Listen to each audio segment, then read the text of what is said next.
They shall ever be your strength and your comfort.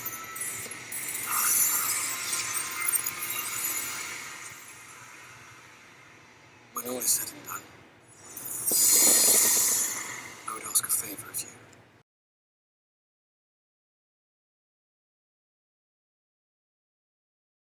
Hi everyone, welcome back to another video. Today we are picking up where we left off here with the Sorrows of Wyatt.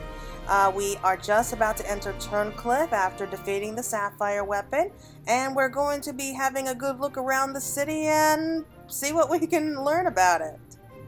Okay, so here we are. So it's early in the morning right now, so it's 1 a.m., so it's kind of dark, but oh, look at this. Oh, it's beautiful. Like, look, there's like the white stone blue roofs. It reminds me of like a city on the ocean, which it actually is. We got a resistance fighter over here. Most of the 7th Legion troops stationed here withdrew before you arrived. I expect they're regrouping somewhere and getting ready to retake the town. I even heard one of the members of the weapon project is still hiding somewhere in the town. Ah, I wonder if we can find them. But yeah, it looks like we are severely limited thanks to all the Garlean technology here, so only so many places we can explore and look around, so... I mean, if you take away all those giant metal, like, containers there, it really would be a beautiful city. Like the tile ground, the fountain... Oh, hi guys. Cannot help but feel there was a simpler way to defeat the weapon. Perhaps shooting it in the head with a large cannon would have sufficed. I must admit, I envy your talents. Would that I possess even a fraction of your skill, that I could better serve Gaius. Are those like ducks or something? I can't tell, but they look cute. Formal Imperial conscript. I have been separated from my family ever since I was forced into the army, but I was able to sneak away in the confusion. I got you and your friends to thank for that. My main concern is that the Legatus Vanus won't take this lying down. That man is like a dog with a bone. Once he sinks his teeth in, he never lets go. He'll be back, I'm sure of it. Oh, look down here! We got like a nice little overview of the ocean!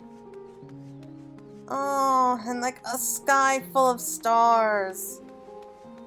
Oh, I just love exploring new cities. I just love it. It's gorgeous here. No matter what happens to this town, we'll always have the view. Well, I guess that's one way of looking at it. Anyone else around here? Are these two guys? How long do you think this will last? Who knows? I just take it one day at a time. Good for you, I guess. I don't know what to say to that. Well, hello. What do you want with me, lass? Can you tell me about yourself? Me? Not much to tell, and even less worth knowing. These days I go about my daily business, trying not to bother anyone. Just another sad old man, all alone and dying of... well, I doubt you even care if I told you. Used to call myself a doctor, not that I was much good at it. When the epidemic came 10 years ago, I was powerless to stop it. Despite all my years of experience in fancy medicines, for everyone I saved, I lost a dozen more. Worse than that, I let those Garlean bastards push me around, tell me who to treat and who to leave to their fate. As a result, I only saw to the Imperials while my kith and kin died in agony. Being far to the south of Wyatt, perched atop the cliffs, there was never much reason for anyone to travel here. Being by the sea is all well and good, but we're simply too high above the water to benefit much from it. The gulls and terms don't seem to mind, though. Most of the townfolk are either Huon natives or Al-Ra who found their way here over the years. They all live side by side, peacefully enough, before the Garleans came and ruined everything.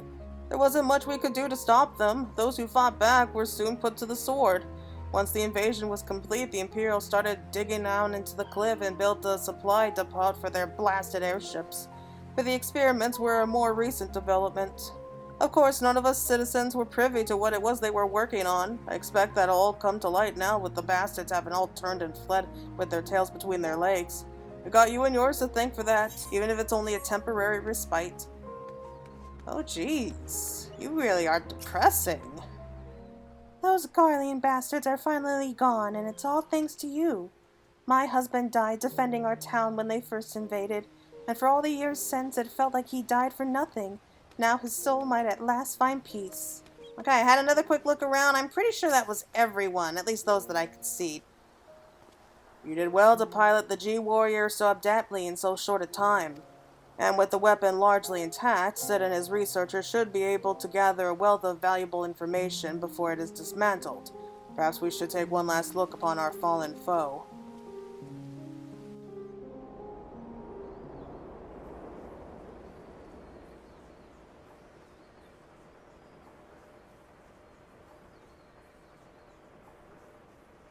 It really does look like a dead squid lying in the water.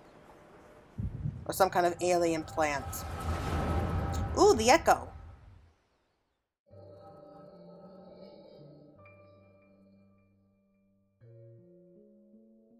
Should have known Father and his friends would track us down sooner or later. Now they're at our doorstep and the Sapphire weapon still isn't ready!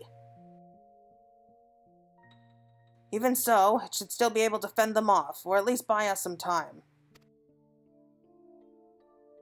Not quite how I imagined it, but this seems as good a way to die as any. Rex,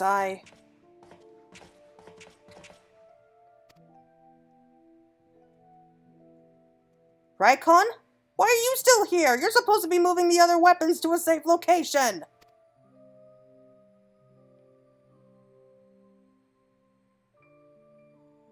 You could take care of that, while I pilot the Sapphire weapon.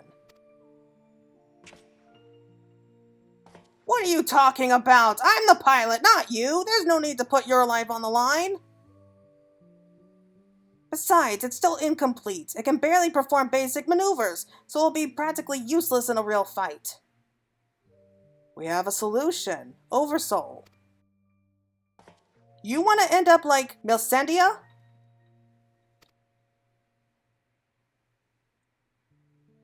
No, of course not. I wouldn't wish that on my worst enemy.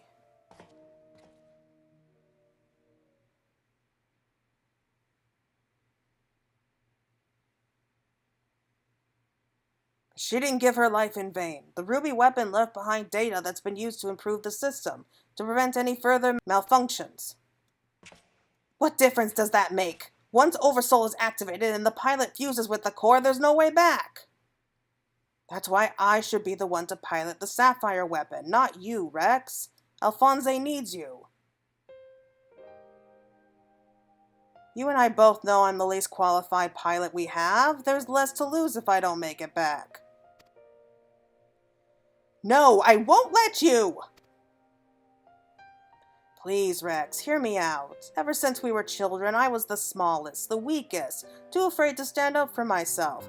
But I had the best brothers and sisters a boy could wish for. You were always there for me, protected me. Now it's my turn to protect you. Take the other weapons and get out of here. See this through to the end. Do it for me, for Milcendia. I'm counting on you, Rex.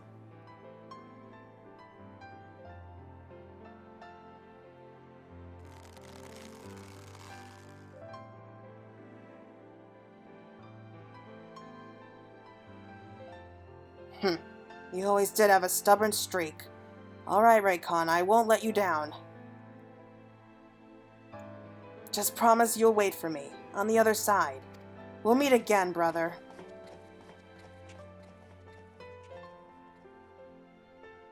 You all made me happier than I had any right to be.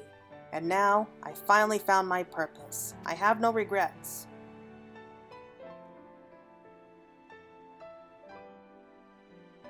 Come on, Sapphire. We may be far from perfect, but we have a job to do. Let's give Father something to remember us by. So they knew they were going to die.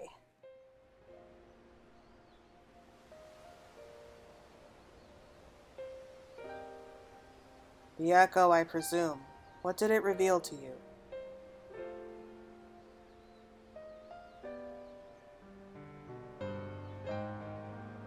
Raycon, my poor boy. You are braver than most could ever hope to be.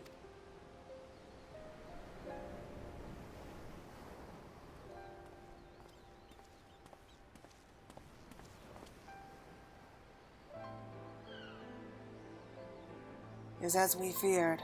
I'm sorry, Gaius.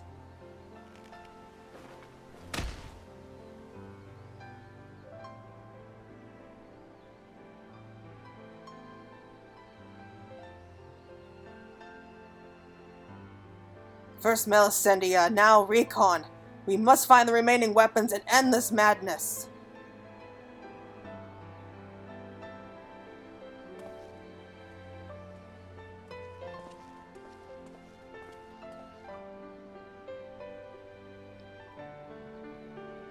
I don't know what to say to that. I mean, on one hand, I still remember that he did kind of take over Alamigo and try to take over Eorzea.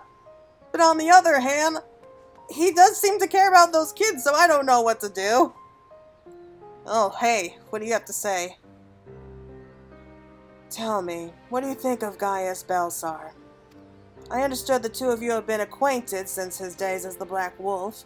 He claims to have shed his pelt when he took up the hunt for Ascians, but he's still the same man deep down.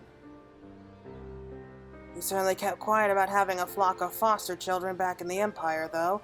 Seems he would rather bare his teeth to his former masters than allow harm to come to them. Try as I might, I cannot make sense of it. Does he truly fight for the good of mankind, as he would have us all believe, or is he merely biding his time before he reveals his true colors? Whatever the answer may be, in the end he will always be a Garlean, and though there may be honorable men and women among them, I have suffered much and more as a result of their conquests. Barbaric campaigns in which Gaius Belsar played no small part. My first encounter with the Garleans was 20 years ago, shortly after the fall of Alamigo.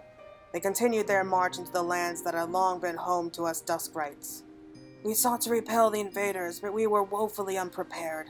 Our bows and arrows were no match for their magitech, and even our most powerful magics did little to slow their advance. I fought on the front line, but I was knocked unconscious in the opening exchange. When I came to, I was alone, the rest of my unit slaughtered. I hurried back to my village to look for my wife and daughter, only to find the place deserted. My search lasted for days, then weeks, then months, and it seemed they had disappeared without a trace. I finally learned from 2 Imperials held at Bittermill that the villagers had been captured and used for test subjects for the poison gas that would later be known as Black Rose. They were never seen again. For 20 long years I roamed aimlessly, with nothing but hatred to keep me alive.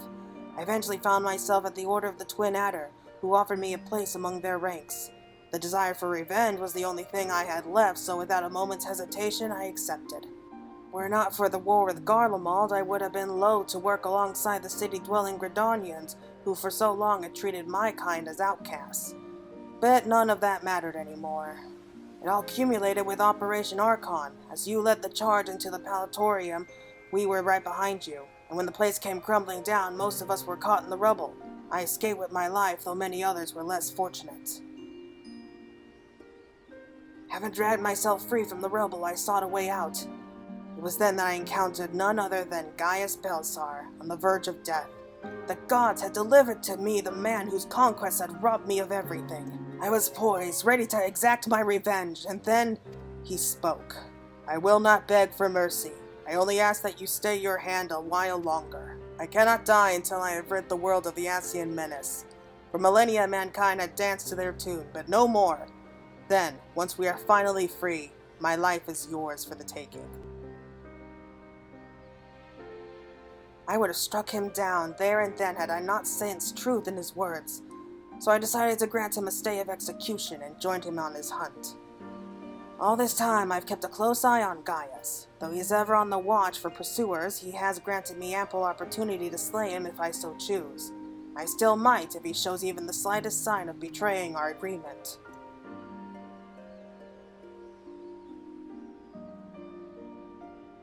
But for now, the Ascians are my chosen quarry. If they are indeed the ones pulling the Empire's strings, then it shall not end until they have been eradicated.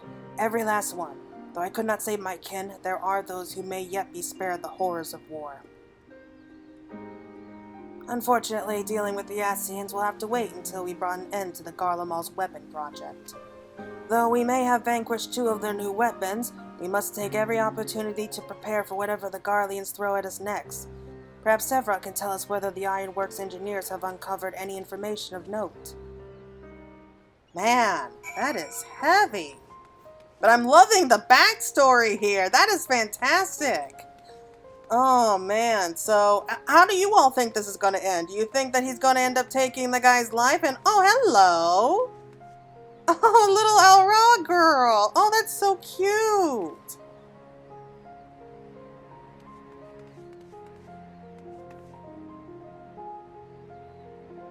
There you are.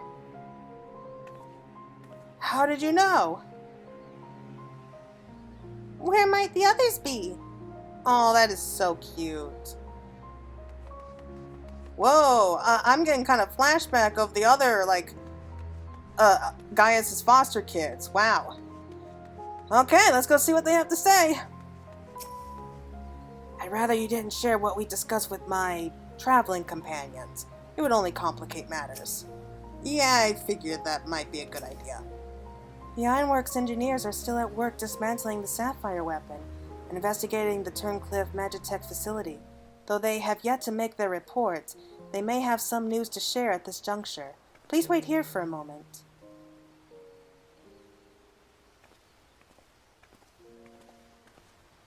We've yet to finish our investigation, but I can give you a preliminary report. Were you able to recover anything of note? Before abandoning the facility, they've attempted to destroy anything they couldn't take with them, including many of their research materials. Luckily, some information relating to the Sapphire weapon's combat data was intact.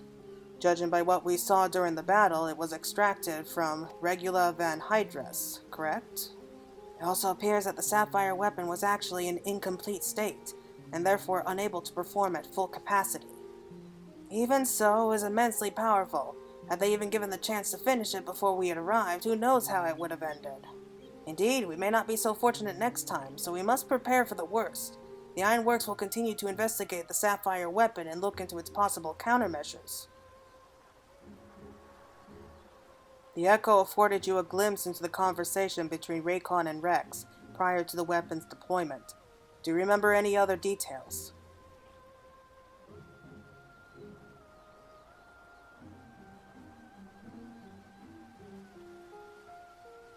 Improvements were made to the synthetic aurosite system to prevent malfunctions? Then it was never their intent to create a manifestation of Neo Van Darnus. But there's one thing that was intended. Oversoul. Its activation results in the pilot being absorbed by the core, killing them in the process. Rex and Rykon were fully aware of this, were they not?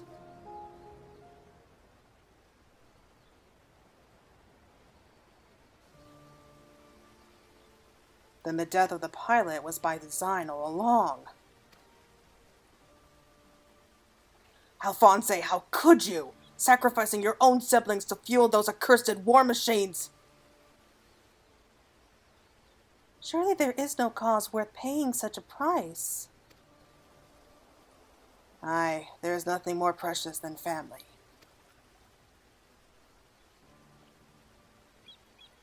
This nightmare is far from over. It appears that Rex has fled with the remaining weapons, and we can assume that Alphonse has every intention of sending them into battle. We must find a way to disable them before Oversoul can be activated. I have seen enough death. I do not wish to see any more.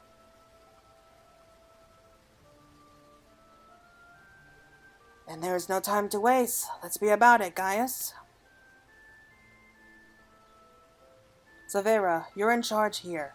Keep Sid and his team safe while they carry out the investigation. Understood. Please see that no harm comes to Gaius.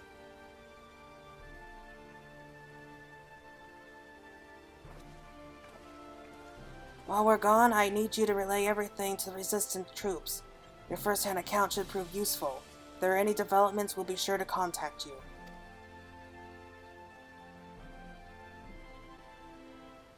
Man, that's some heavy stuff.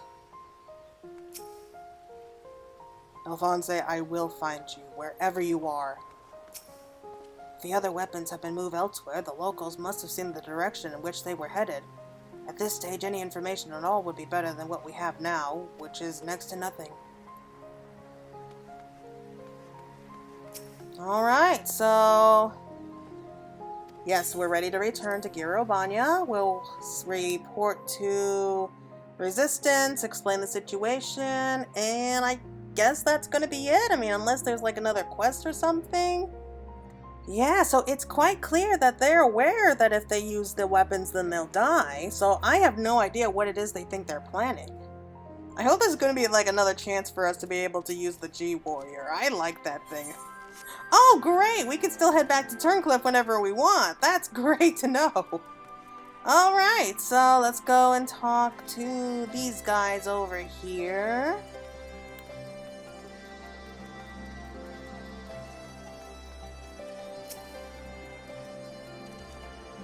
Welcome back. Sounds like you've been on quite the journey, all the way to Turncliffe. Judging by the fact that you made it here in one piece, I trust everything went according to plan? What an astonishing account! Wouldn't mind putting that G-Warrior through its paces myself. Certainly more stimulating than supervising this rabble, I'd imagine. Anyway, as before, I'll compile the information into a report and leave it over there for your perusal, should you feel so inclined. If we hear anything from the headquarters, we'll be sure to pass it on. The Sapphire weapon bus. Oh, okay! Just like with the Ruby weapon bus. That's neat. Ooh, another cutscene? What are we gonna get? What are we gonna get?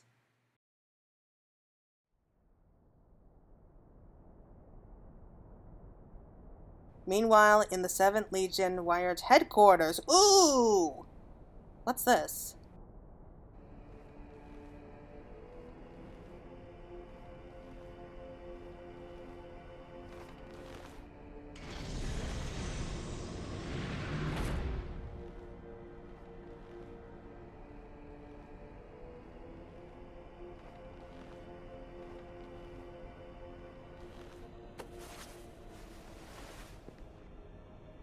I've come to deliver my report, Lord Valens.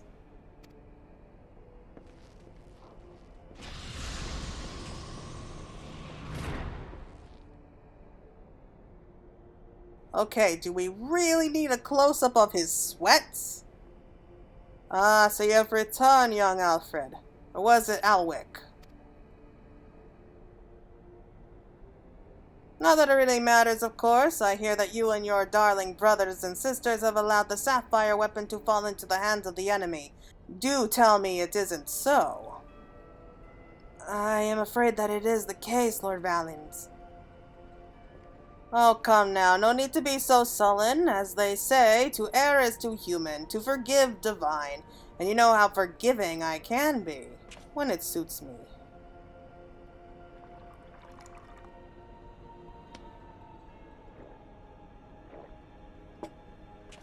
So tell me, whatever your name is, who was able to best the Sapphire weapon? Our sources state that the one known as the Warrior of Light was assisted by Sid Garland and Gaius Van Belsar, my lord. Gaius. Yes, it seems he's been quite the troublemaker of late, defecting from Galamal, assassinating the Emperor. Whatever next? Oh well, there's no use crying over spilled milk. Speaking of which, I've become quite the connoisseur since arriving in Weilert. This particular variety comes from a rare breed of cow, you know. Only 100 of them in existence and pampered every day of their lives. Yes, they are quite valuable, until their milk dries up, that is. When it does, they are sent to the slaughterhouse like all the rest. For that is their lot in life. To be discarded once they have served their purpose. Did I create the Ruby and Sapphire weapon so that you could deliver them gift-wrapped to the enemy? I can see it now, said Nan Garland, rubbing his hands with glee at all the technological marvels we bestowed upon him. And you let Gaius Van Belsar, of all people, get the better of you. How do you think this reflects on me? The legatus of the 7th Legion, humiliated by that traitor! Humiliated, I say! There's only one way to deal with worthless protocol filth like you. Wait for me in the correction chamber. You need to be taught a lesson in obedience. Yes, my lord. Forgive my intrusion.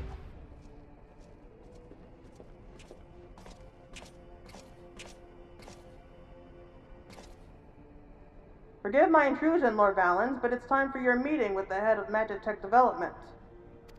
Oh, how time flies when you're whipping useless soldiers into shape. Yes, I'll be along once I've made myself presentable. Can't have people thinking I've let my standards slip now, can I?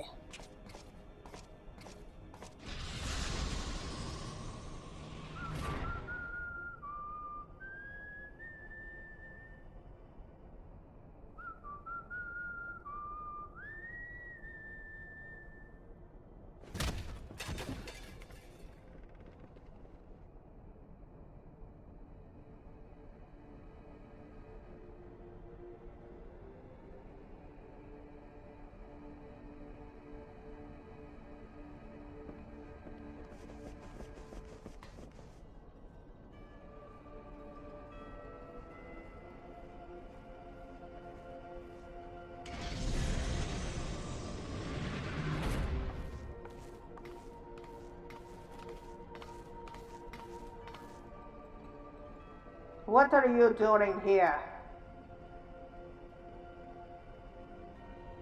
You wish to see me, Lord Valens? Did I now?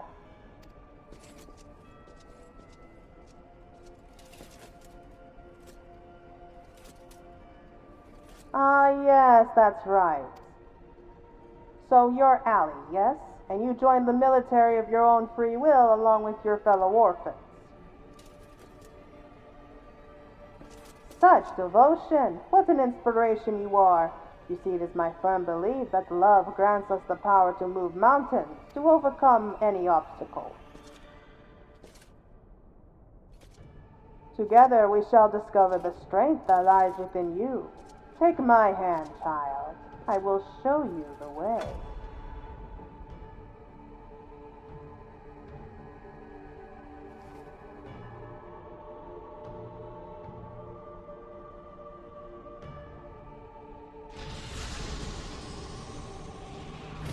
I do not like that.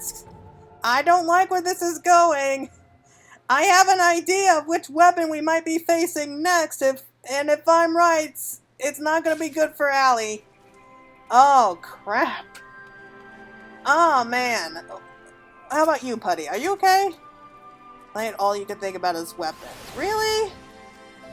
Come on. You think you would have been inspired by the Sapphire weapon? Well, I guess maybe not. Okay, so looks like we have some information here.